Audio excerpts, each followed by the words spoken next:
Olá, tudo bem? Sejam bem-vindos, estamos começando mais um programa Por Dentro da Pós. Eu sou o coordenador professor Alexandre Andrade e estou aqui novamente para trazer temas referentes às áreas de finanças. E hoje temos um convidado especial que vai tratar junto conosco aqui um tema importante nos dias de hoje, que são finanças pessoais e análise de investimentos. E ele é uma pessoa que nos atende muito bem como um dos professores de alguns cursos da pós-graduação da Uninter e também ele é atuante em demais áreas aí dentro da contabilidade. É o professor Michel Teixeira Pereira, ele é mestre em contabilidade. E para tanto, vamos aqui desejar um bem-vindo, professor, ao nosso programa. Obrigado, professor Alexandre. Obrigado pelo convite aqui para estar hoje aí com vocês, falando sobre finanças, que é a área que eu mais gosto, e principalmente falando de finanças pessoais, principalmente eu que agora estou trabalhando com educação financeira dentro de sala de aula, Estou atuando com o pessoal do ensino médio aí no estado, com as disciplinas de educação financeira. Então, hoje eu estou com 14 turmas de educação financeira, legal. Maravilha, professor, maravilha, isso é muito bom, hein? E são crianças de 16, 17 anos que estão indo aí para o mercado, e que elas precisam aprender a se defender do sistema financeiro, que hoje é os bancos, que estão só esperando essas crianças fazerem 18 anos para simplesmente chegar lá e abrir a primeira conta delas, porque elas vão precisar ter um primeiro emprego, elas vão precisar fazer seus estágios. No momento em que eles vão abrir a primeira conta delas, eles já começam a colocar cartão de crédito para essas crianças com 18 anos, que eu acho que 18 anos ainda é uma criança, cheque especial e começar aquela vida de endividados que o brasileiro adora, carregar aí, que começa aos 18 e ele vai carregando até a aposentadoria dele. É claro que é uma vida que nós não queremos ter, e acabamos pecando em algumas situações, tanto na vida pessoal quanto na vida profissional também, E devido a essa falta, Exato. De aprendizado. Isso eles trazem para o empreendedorismo também, quando eles vão para dentro da empresa, ou quando eles vão abrir a própria empresa deles, eles acabam trazendo esse conhecimento ou a falta desse conhecimento.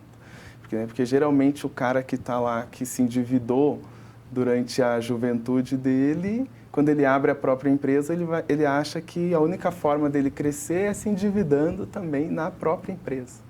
Então ele acaba trazendo esses vícios financeiros que ele carrega lá da adolescência e da juventude para a vida profissional dele.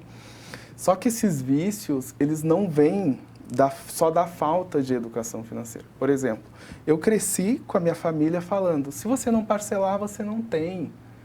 Se eu não fechar os meus olhos, os adultos falavam, se eu não fechar os meus olhos e comprar o carro em 10 anos pagando, eu nunca vou ter nada.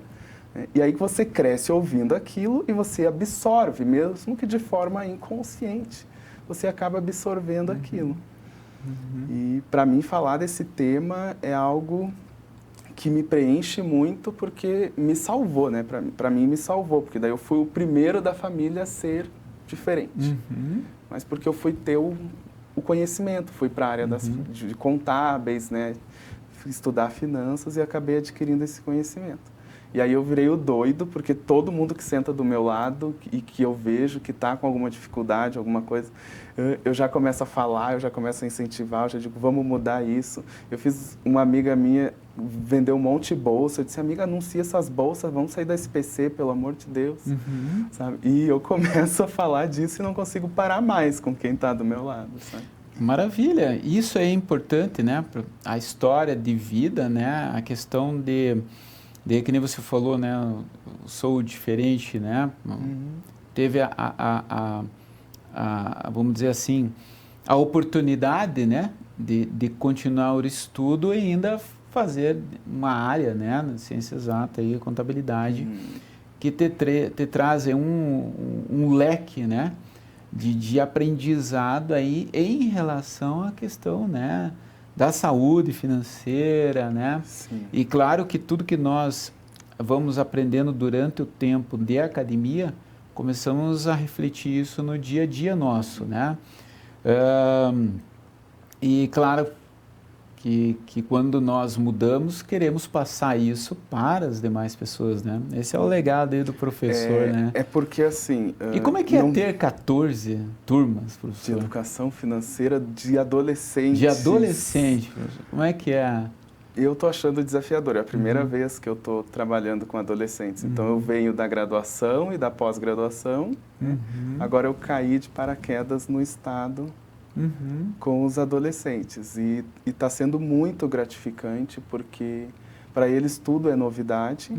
Né? E eles têm essa vontade muitos têm vontade de ter uma loja, muitos o pai já tem uma loja, o pai tem uma mecânica, daí quer continuar a mecânica do pai. Ou seja, ele já tem um olhar ali para o empreendedorismo também, né? Isso já ajuda também, né? Sim, alguns já têm esse olhar para o empreendedorismo, porque os pais têm. E alguns disseram assim, prof, eu levei a tua planilha para minha mãe. Daí eles trazem a planilha da mãe.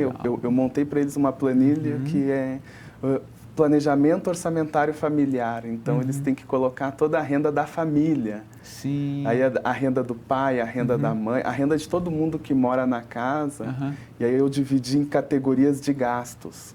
Então, eles têm as despesas pessoais, eles têm as despesas com automóvel, as despesas com saúde, né, para que eles conseguissem enxergar para onde que vai mais gastos, né, até mesmo para conseguir separar o que é mais importante para mim, as minhas necessidades básicas, que é habitação, né, alimentação, ou o meu lazer, e aí conseguir dividir em percentual, ó, tanto desse meu faturamento aqui, dessa minha renda, que a gente que trabalha em contabilidade adora falar faturamento, né? Mas tanto da minha renda eu posso direcionar para minhas necessidades básicas, porque eu preciso viver, eu preciso de água, de luz, de internet, de comida, de moradia, né?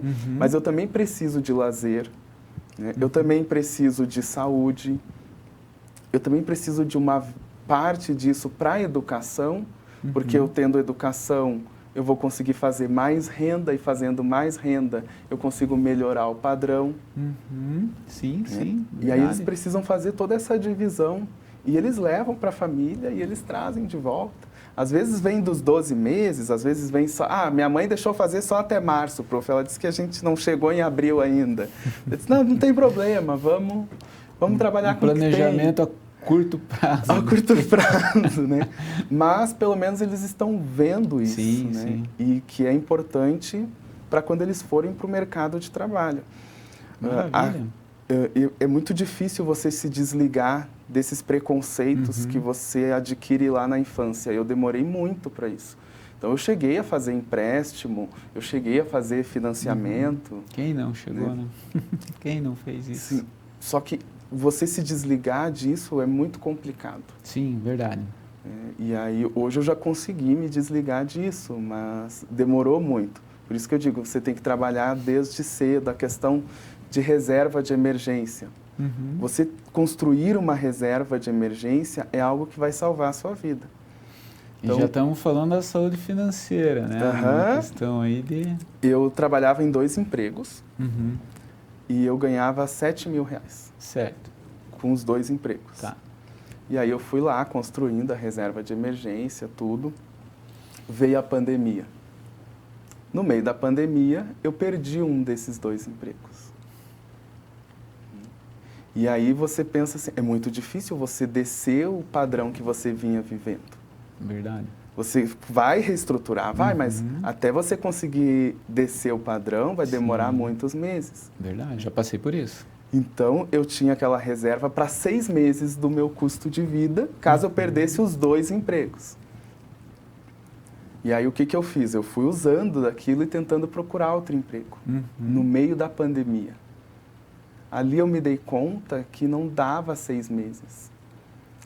Tinha que ser menos. Tinha que ser mais. Mais, lógico. O correto seria 12 meses de reserva de emergência. Entendi. porque no meio da pandemia a gente viu que o problema pode se estender por mais do que 6 meses. É verdade, né? Pô, essa gestão de risco que muitos não conheciam até, Exato. ou não colocaram nos seus planos, né? As empresas também não colocaram. Não, né? E aí aquela minha reserva, você pensa bem, eu tinha reserva para viver 6 meses sem os 2 empregos.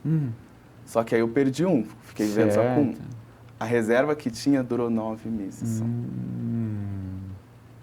E ela acabou, ela chega no fim. Sim. Né? E aí você tem que criar meios, reduzir custo, procurar renda extra. E foi fácil ter esse controle assim, de despesa e receita? Não é algo fácil, é algo que dói. Mas assim, dói pra caramba você ter esse controle. Porque você abre mão, né, de muita coisa. Você abre mão de comer fora, você abre mão de viajar, você abre mão de festa, você vai abrindo mão de algumas coisas, mas sempre pensando lá na frente. Né? O que você quer, qual que é o teu objetivo lá na frente. E, por exemplo, um dos meus objetivos que eu acho que é uma das coisas que eu levo para a minha vida é me aposentar. E eu não quero me aposentar como o meu avô se aposentou, que ele ganhava R$ 1.500 e esses R$ 1.500 tinha que dar para comer, para morar, para comprar remédio. Então, ele fazia uma divisão da seguinte forma: esse mês ele compra o remédio da diabetes, o mês que vem ele comprava o remédio do coração. E rezar para quê? E aí, todo mês ele ficava sem um dos remédios. Sim, imagine. Então, você tem que pensar na aposentadoria lá na frente. Rezar para a saúde aguentar ali. E hoje a gente tem vários mecanismos para pensar num momento como a aposentadoria. Por exemplo, a gente tem o Tesouro Direto. Sim. Que não tem risco nenhum para o cara investir. Tu pode pegar o dinheiro lá a qualquer momento e ele vai estar rentabilizando acima da inflação. E você pode colocar, eu quero me aposentar, vou colocar lá num Tesouro 2045, 2055. E você vai colocando lá, é R$40, é R$50 que você vai colocando todos os meses, pensando na aposentadoria. Tá certo. Um dia eu fiz uma simulação com os meus alunos de educação financeira de quanto que a gente teria daqui 30 anos se nós colocássemos no Tesouro Selic o mesmo valor do INSS sobre um salário mínimo. O salário mínimo hoje ele é 1.320.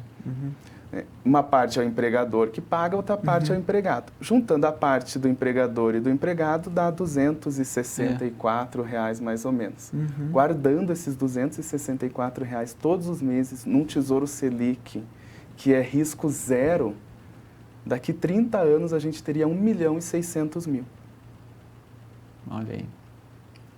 Tudo bem que daqui 30 anos o dinheiro não vai valer mais. Vai perda de valor. Vai ter a perda de valor, mas ainda assim vai ser muito dinheiro. E o INSS vai devolver para a pessoa um salário mínimo. Um salário mínimo, né? Isso se o salário mínimo não aumentar. Essa contribuição é se o salário mínimo não aumentar. Porque se a gente montar uma planilha, considerando a inflação dos próximos 30 anos, mais o aumento do salário mínimo dos próximos 30 anos, você passa de 5 milhões tranquilamente guardados. Então. Mas daí vem essa questão do desafio com 14 turmas e o professor trabalhar com boas atividades como essa, né, ensinando esse pessoal que vai trazer resultados lá para frente e mudar comportamentos, né, professor? E essa questão da saúde financeira se aplica tanto para pessoas e empresas ou tem uma diferença entre as duas? Não, ela se aplica para a empresa também, porque a gente viu na pandemia as empresas fechando as portas. Sim.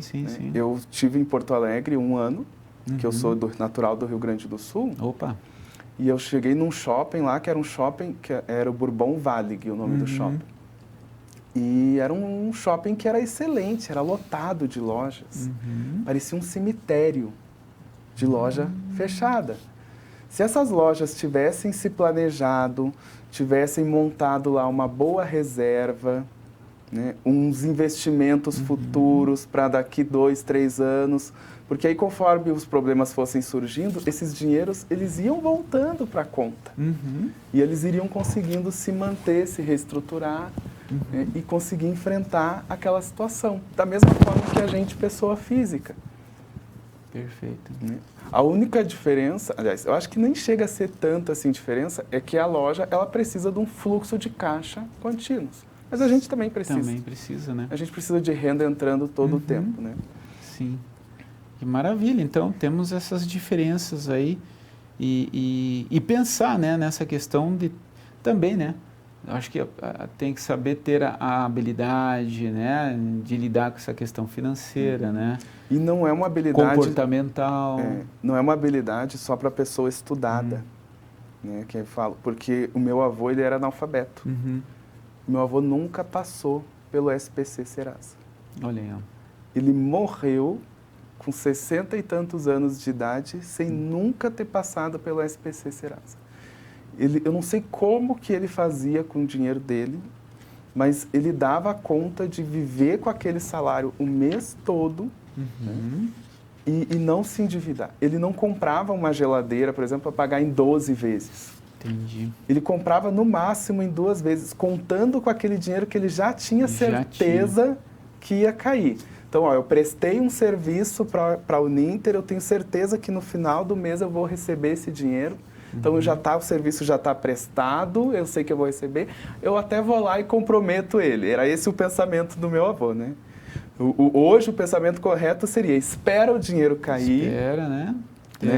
Separa ele para as tuas metas, as metas de longo prazo, as metas de médio prazo e as metas de curto prazo. Né? E aí o que sobrar que você vai sair aí, sim, gastando né? e vivendo. O percentual que você colocou aqui. Exatamente. E ver se há necessidade também, né? Mas já o meu avô, como ele não tinha tanto conhecimento, ele ainda tinha esse pensamento de, vou contar com o que eu sei que vai cair. Sacrificava ali sacrificava o salário, né? Do mês, né? Exato. E aí você para pensar, né? Como que ele fazia para pagar as contas diretas, né? Ele da conseguia. casa, né? Eu não sei como que ele conseguia. Lógico que ele trabalhava, daí ele trabalhava Poderia no fim tá de semana. Fazendo muito mais coisas. Fazia alguns sem contar bicos, né? Tá certo. Mas ia dando certo ali e... Bom, sabendo disso, eu queria fazer uma pergunta aqui. A gente selecionou aqui. Com relação a essa reserva, né, de emergência, para que serve, né? Se o professor consegue colocar bem para nós, assim, certinho, para o nosso público, qual o valor que devemos ter e onde podemos colocar? Porque deu para ver durante o diálogo que você citou alguns exemplos. De uma forma mais Então, a reserva de emergência, ela vai servir para cobrir a emergência. Então, o que para mim, né, Michel, é emergência? Cada um vai ter a sua emergência. Eu sempre brinco com os meus alunos da seguinte forma. Gente, se eu cair aqui agora, bater e quebrar um dente, é uma emergência. Eu vou ter que sair correndo para um dentista. Sim. E o dentista vai querer um rim para botar um dente de volta no lugar. Então, a reserva de emergência é para esse tipo de emergência, né? E também para quando você chegar no desemprego, principalmente. Certo. Então, no desemprego, ela tem que te cobrir sem trabalhar por um período que antes da pandemia se falava em 6 meses, né? E após a pandemia os especialistas falam em 1 ano, sem que você surte. Porque aí se o cara tá lá com uma reserva de emergência, né? Ele sabe que pelo próximo ano ele consegue sobreviver, ele não vai ficar sem comida, ele não vai ficar sem moradia, ele não vai ficar sem as coisas básicas, né?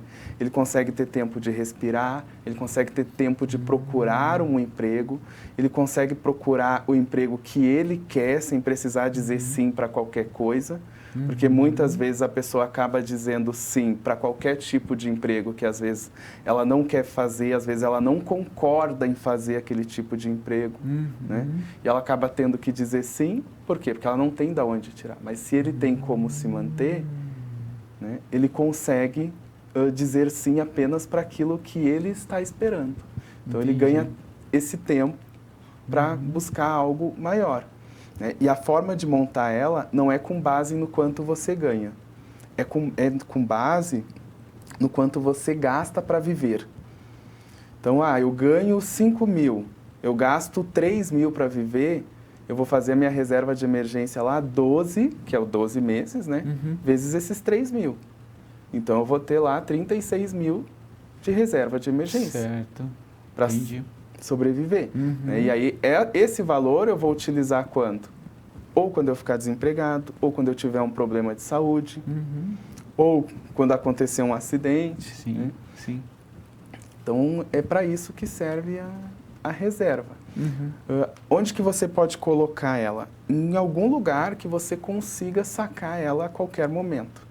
Maravilha. Olha, professor, vou pedir para você uma pausa, porque daí você vai contar para nós depois do nosso intervalo aí, tá? Dá uma segurada aí, nós vamos dar uns minutinhos aqui e já voltamos. Tá, ok.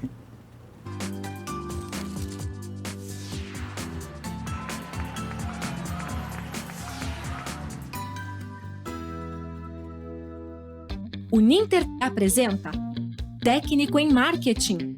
Quem trabalha com marketing do Brasil é Mercadol. Conheça o melhor curso profissionalizante da sua área aprovado pelo MEC. Aprenda com professores reconhecidos e escolhidos a dedo. Meu nome é professor Sérgio. Nós vamos conversar agora ao longo das nossas aulas para tentar entender um pouquinho acerca desse saber tão importante, desse conhecimento tão importante do que é o marketing.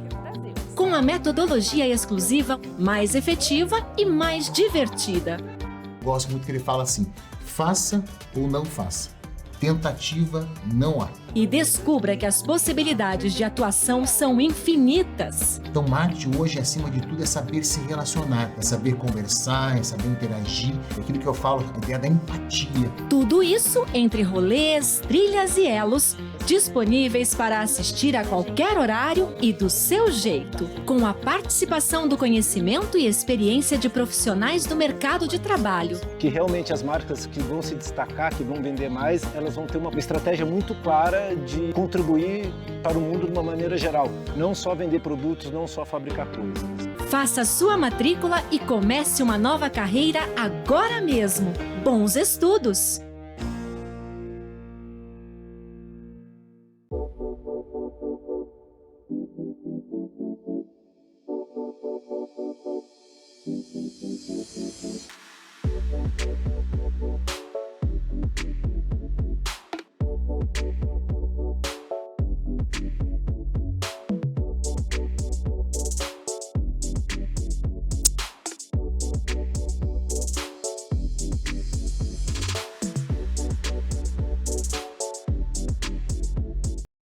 Vem conquistar seu emprego, vem pro Ninter. Com menos de R$5 por dia, você faz a melhor graduação à distância do Brasil e se destaca no mercado de trabalho. Vem conquistar seu emprego, vem pro Ninter.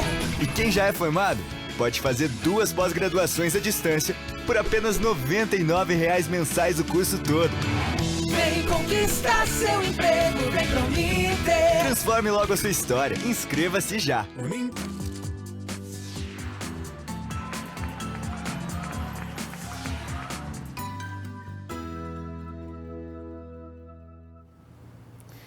Muito bem, muito bem. Voltamos aqui, claro, né? Queremos saber o que o professor aí tem a nos contar aí. E acabamos parando ali, porque já que alguns bancos, né? Porque eu já sei que alguns bancos também oferecem diversos tipos de produto, né? Mas o que o professor tem a nos dizer ali, que o professor já vinha pontuando? A questão da reserva de emergência, você tem que pensar num produto que você consiga tirar a qualquer momento, né? Porque a emergência, ela não avisa quando ela vai chegar. Então, um deles é o Tesouro Selic, que é um tesouro que você pode colocar o dinheiro lá e a partir de 30 dias você já não perde mais nenhum centavo, você tira ele a qualquer momento e você não vai perder nada, então você resgata com os rendimentos. Né? E uma outra opção é as contas digitais remuneradas. Então, hoje a gente tem várias contas digitais aí, não sei se pode falar o nome dos bancos, né, mas... Não, pode temos, citar exemplos, a gente tem Nubank, a gente tem 99Pay, a gente tem PagSeguro, aquele Mercado Pago, né? Então são contas que elas rentabilizam mais do que a poupança, porque a poupança hoje ela rende 70% da taxa Selic. Então, se nós tivermos uma taxa Selic de 10%... Aplicando no Tesouro. Isso. Dentro desses... Isso aí? Não, na poupança... Na poupança desses bancos. Na poupança, você reteria lá, na poupança da Caixa, por exemplo, uma poupança da Caixa do Banco do Brasil, você renderia, se você tem R$100, se a Selic está a 10%, você vai ter um rendimento de 70% da Selic, ou seja, vai render 7% lá na poupança. Lá no Tesouro, ele vai render 100% da Selic, 100%. Ele vai render os 10%. Tá, okay. Então, ele chega muitas vezes a ser quase o dobro do valor da poupança. Em questões de rendimento. E essas contas digitais, a maioria delas também está atrelada à Selic, rendendo ali praticamente o dobro do valor da poupança. Então, às vezes, a pessoa coloca lá na poupança achando que vai ganhar um dinheiro, só que ela está, na realidade, perdendo dinheiro. Porque ela está perdendo para a inflação, né? Sim, verdade. 70% da taxa Selic rende menos que a inflação. Né? Se ela se mantiver ali pelo menos dentro da taxa Selic, ela se mantém pelo menos dentro da inflação, fazendo com que o dinheiro dela não perca o poder de compra. Certo. Então, aí que seriam os locais ideais para guardar esse dinheiro. Ou CDBs com liquidez diárias. Aquele CDB que você pode chegar e pegar a qualquer momento o valor, que você não vai perder nada na hora do resgate. Maravilha. É muito importante também nós entendermos, né? Eu falei aqui sobre a questão, né, dos bancos, né, que disponibilizam vários produtos, né, financeiros aí. Só que, às vezes, a gente sabe que são ruins ou, né, que tem altas taxas de administração, né? Aí fica aquele negócio, né, que, vai reduzir a rentabilidade do investimento, sim. Então, como que eu tenho esse saber em relação a isso? O senhor tem algum... Você tem que aprender a não acreditar no gerente do banco. Tá? O gerente do banco, ele vai querer que você faça aquilo que é interessante para ele bater a meta dele. O gerente do banco, ele vai querer te vender uma conta com tarifa, que você não é obrigado a pegar uma conta com tarifa.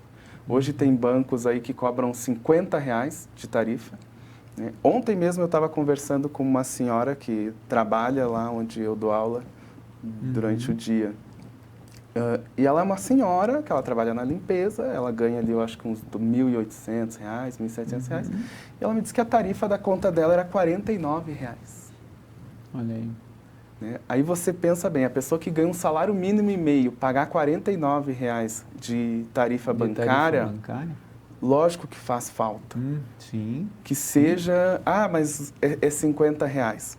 Sabe por que faz falta? Porque R$50 vezes 12 meses são R$600. No ganho anual, R$600 que essa senhora podia pegar, chegar no Natal e comprar de coisa para os netos, comprar de coisa para os filhos, comprar de coisa para ela mesma, se fosse o caso, para uma ceia de Natal, para uma viagem, para passar um fim de semana na praia, e que o banco leva.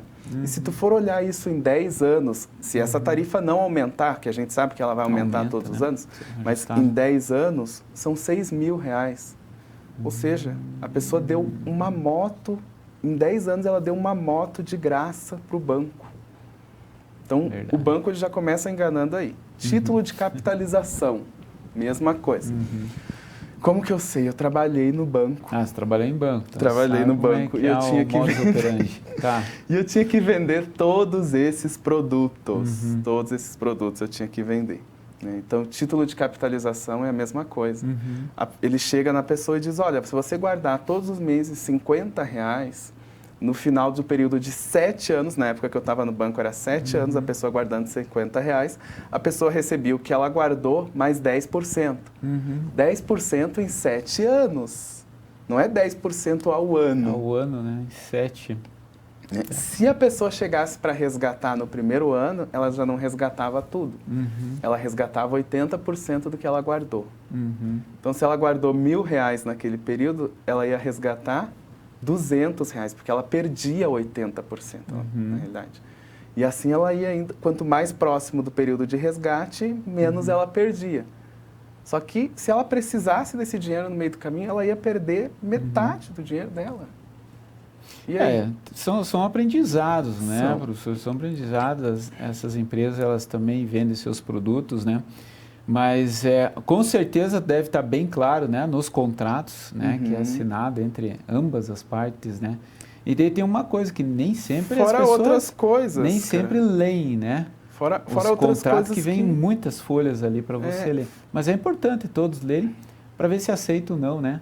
Os serviços é muito prestados, importante, até oferecidos porque- por essas empresas, né? Até porque os bancos, eles fazem o quê? Você quer um financiamento imobiliário, por exemplo.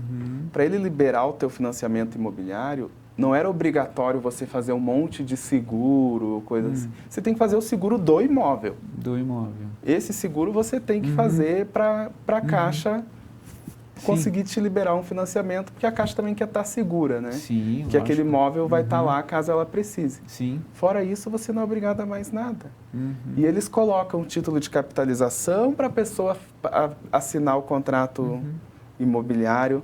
Eles colocam seguro de vida para as pessoas assinar o contrato imobiliário. Não precisa. Que tudo que não precisa, eles inventam que a pessoa só vai conseguir o financiamento. Vai facilitar o teu financiamento se você fizer um seguro, vai facilitar o teu financiamento se você fizer um consórcio. E não vai facilitar, porque quando eles falam isso, o teu financiamento já está aprovado. Entendi. Olha E aí só. é o teu dinheiro, mais uma vez o dinheiro indo pelo ralo. Mesma coisa é o consórcio. Você está comprando um bem sem juros. Não tem juros, mas tem uma taxa de administração que é um valor elevado. E que se você quiser antecipar as parcelas, você não ganha desconto na taxa na taxa de administração. Certo. Então você vai pagar aquele valor ali e você vai perder praticamente aquele valor. Lógico que é mais barato do que você fazer um financiamento, mas ele não é a melhor opção. E eles vendem como sendo a melhor opção. Entendi. São coisas que nós temos que sempre estar atento. É aquilo que eu sempre digo, né? Antes de assinar, leia o que você está comprando, E né? para quem está assistindo, chega lá, vai na lei do Bacen, pega aonde diz, põe no Google aí, lei do Bacen que desobriga a gente de pagar a tarifa. Vai aparecer e vai no banco e diz que você não quer que cobre mais a tarifa bancária, porque o banco, ele pode te liberar, ele tem a obrigação de liberar uma conta básica, né, que eles chamam de conta básica, alguma coisa do Bacen, que te dá direito a 4 saques mensais gratuitos. Hoje, em 2023, eu não conheço ninguém que saque mais do que 4 vezes no mês. E vai te dar direito a fazer os PIX normal, a receber PIX, tudo normal. E você vai estar economizando ali R$600, se for o caso, né, da senhora lá que paga R$50 por mês de tarifa bancária. Maravilha. Então tá, professor. Obrigado. Né? O senhor trabalhou na área, né? Então tem proficiência em comentar esse troço conosco, né? Obrigado. Professor, continuando então com o nosso bate-papo aqui, qual é o caminho para começar a construção do patrimônio? Então, primeiramente você vai ter aquela reserva de emergência, lembra que a gente falou? Sim. Ela é uma base para tudo, porque daí para construir o patrimônio você vai começar a comprar ativos que te geram dinheiro. Então você vai ter lá a opção de outros investimentos da renda fixa, principalmente para quem não gosta de correr risco, né? Então, quem não quer correr nenhum risco de perder dinheiro, vai para a renda fixa, que tem um monte de coisa legal. Então, às vezes, o cara consegue um CDB com liquidez diária, rendendo ali 120% do CDI. Daí ele consegue colocar um dinheiro lá. Só que aí ele fala o quê? Que tem que ter um valor mínimo de aporte. Tipo, R$1.000. E se você tiver uma reserva boa, você vai lá e pega uma parte da reserva, coloca ali, nesse investimento que precisa de um valor alto mínimo, né? Depois você vai reconstituindo a tua reserva, porque lá na tua reserva você pode colocar valores menores. E aí você vai construindo o teu patrimônio. Isso na renda fixa. Ou você pega um CDB de mais tempo, de 5 anos, 7 anos, que eles vão render 200% da Selic, às vezes tem umas promoções assim nas corretoras. Entendo. Você tem o dinheiro inteiro lá, só que eles exigem um valor maior, 3 mil, 4 mil, 5 mil. Você tem lá na reserva, coloca ali e vai reconstituindo a reserva. É uma forma. Outra forma é você gerar rendas através de dividendos. Então, como é que você faz dividendo hoje? Primeiramente com ações que geram dividendos. Então, a gente vai ter várias ações lá na Bolsa, como as ações da área de energia elétrica, que elas pagam dividendos continuamente, né? Os próprios bancos pagam dividendos pelo menos uma vez por ano. E aí você monta, tem empresa que paga dividendo a cada 3 meses. Tá, vou comprar umas ações aqui, a cada 3 meses eu tenho o dividendo dessas aqui. Mas tem a outra que também paga a cada 3 meses, e aí você pode dizer, ó, essa daqui ela paga dividendo em janeiro, em abril, em julho e novembro. Tá, e essa outra aqui que paga em fevereiro, em maio, e aí quando vê, você consegue montar uma renda mensal, através dos dividendos. Né? Uma outra forma é com fundos imobiliários.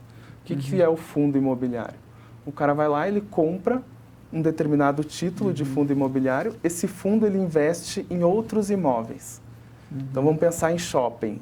A maioria dos shoppings estão dentro de fundos imobiliários. Eles têm lojas. Essas lojas estão alugadas. Esses aluguéis são pagos para o fundo vai ficar com uma parte, né?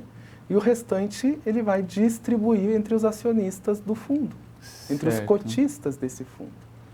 E esse valor vai entrar na conta como sendo um aluguel mensal. Todos os meses, geralmente no dia 15 de cada mês, cai esse valor lá na conta. E o mais legal é que no fundo imobiliário, o valor que cai na tua conta, ele é isento de imposto de renda. Então vamos pensar que você tem 100 mil reais hoje e você quer comprar um apartamento para alugar.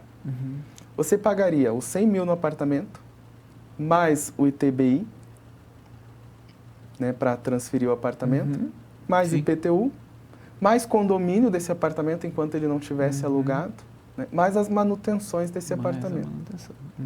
Se você colocasse os 100 mil em fundos imobiliários, eles te gerariam ali em torno de uns R$1.000 todos os meses em dividendos, sem você passar por tudo essas incomodações do apartamento. Dessas obrigações, né? Isento de imposto de renda. Porque o aluguel do apartamento que você vai alugar, ele vai entrar como renda, né? E ele vai incidir imposto de renda também. E se você pegar 100 mil e comprar um apartamento, você não consegue alugar ele por R$1.000. Sim. Verdade.